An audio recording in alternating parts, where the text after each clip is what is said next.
Ta graf kroži po spletu. Prikazuje zlato in tam, kjer je obkroženo, naj bi bil odobren ETF. Poglej, kaj se je zgodilo z zlatom, ko je bil ETF odobren. To je šlo samo gor. Predstavljaj si, kaj bo šele z Bitcoinom. No, v tem videu bomo razkrili, da je to ena navadna laž.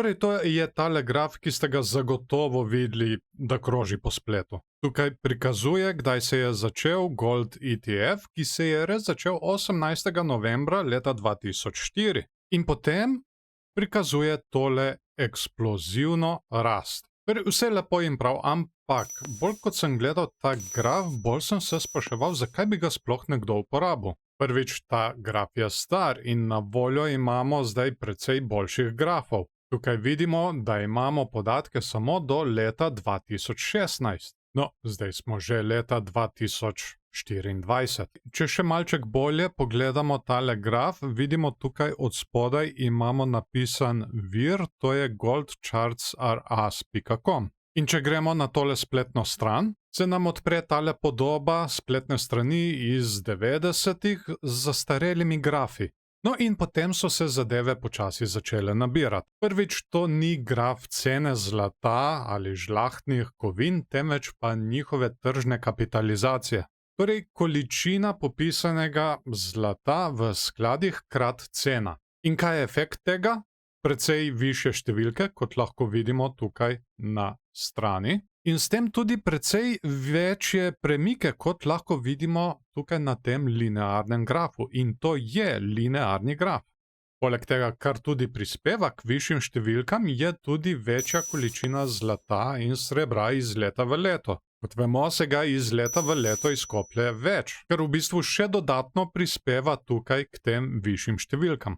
No in to je v bistvu linearni graf. No in ta graf v bistvu prikazuje, kot da se prej, pred ETF-om, ni dogajalo praktično nič, kar je navadna laž. Zapomnite si to obdobje okoli 80-ih. Zdaj bomo šli na graf gibanja cene zlata na TradingView.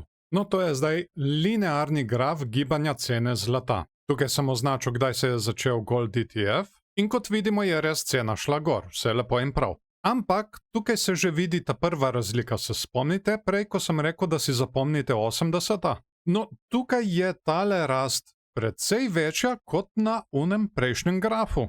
Pa dajmo še malček oddaljiti linearni graf. Kot sem rekel, vse lepo in prav, ampak še vedno boste videli, da je ta rast tukaj po odobrenem ETF-u precej večja od tele tukaj. Pa, a je res? Bom jaz zdaj to malček spremenil na logaritmični graf. In zdaj dobimo jasnejšo sliko. Ta rast tukaj, ki je bila prej prikazana kot precej manjša in na tistem propagiranem grafu kot skoraj da nična, je v bistvu procentualno precej večja, kot je ta tukaj od odobrenega ETF-a. Pa dajmo mi to kar izmeriti, če slučajno ne verjamete. Ok, bom tukaj od dna pa do vrha bom potegnil. Imeli smo skoraj 2400% rast. Medtem ko tukaj od odobritve ETF-a naprej pa smo imeli v bistvu 355% rast. To sem zdaj meril od ETF-a tukaj naprej, prav iz tega razloga, ker se to propagira. Zdaj, če merimo od dna, tukaj smo imeli nekoliko višjo rast, 652%, ampak še vedno se niti podrazno ne more primerjati s to rastjo tukaj, ki smo jo imeli v 70-ih, 80-ih. Pa ne me razumeti napačno, jaz sem zelo bikovski na zlato. Jaz mislim, da ima tukaj potencialno še kar nekaj rasti. Ampak problem, ki ga vidim v deljenju tega grafa, je, da ga delijo osebe, ki meni govorijo, kako so grafi za nič. Zdaj nobenega nočem obtoževati, ampak ta graf je nalašč uporabljen, prav za nalašč tale graf, da cilja na vaše občutke. Ker poglejte, kako se je vse dvigalo po odobrenem ETF-u. Cena je šla samo gor. No in kot sem vam razkril zdaj v tem današnjem videu, to ni bilo ravno tako. smo imeli prej precej višjo rast, kot jo prikazuje tale graf in dela neko umetno paniko. Kar vam hočem povedati je ne vlagati v Bitcoin ali kamorkoli drugam samo zato, ker vam nekdo to reče. Najprej vložite v svoje znanje. In to je en del znanja, ki sem vam ga delil v tem videu. In šele na to vlagajte drugam. Ničesar ne boste zamudili, vedno bo neka naslednja velika stvar. Na tem mestu se moram zahvaliti še vsem patronom, ki s svojimi prispevki pomagajo pri vzdrževanju tega kanala. Če morda želite postati eden izmed njih, so povezave spodaj v opisu in pripetem komentarju. Seveda v zameno dobite dostop do dodatnih vsebin, s prvim paketom do dnevnika tehničnih analiz.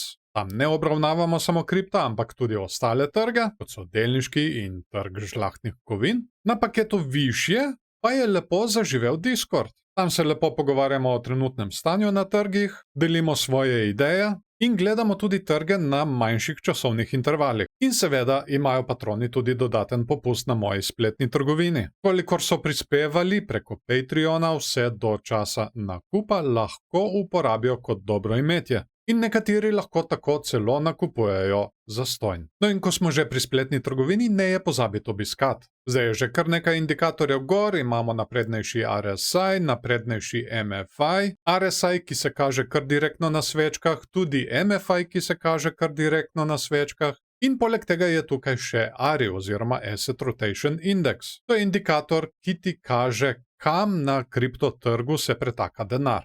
Ali se pretaka v Bitcoin, ali altcoine, ali stablecoine. Hvala vam tudi, da ste si video ogledali do konca. Dajte mu všeček, če vam je bil všeč, ali pa ne všeček, če vam ni bil. Vesel bom tudi delitev z vašimi prijatelji, če mislite, da so te informacije uporabne tudi za njih. Zdaj pa mene zanima, kaj si vi mislite o tej analizi. Ja, to je tudi na nek način analiza. Sem morda jaz, ki je kaj falil, sem morda jaz, ki je kaj spregledal. Se strinjate s tem ali ne strinjate? Vaše mnenje me vsekakor zanima, zato ne pozabite komentirati spodaj pod videom. In seveda bom z veseljem tudi podebatiral z vami. No pa si poglejmo, kaj še sledi na tem kanalu. Vsekakor bomo še naprej spremljali turbulentno gibanje cene Bitcoina, pa tudi ostalih altcoinov. In v sodelovanju s Crypto News vam bom razkrival še ostale obetavne kriptoprojekte. Vsekakor se teh videov ne bo splačalo zamuditi, zato je najboljše, da se naročite na kanal in nastavite obveščanje, da vas bo YouTube o novem videu takoj obvestil,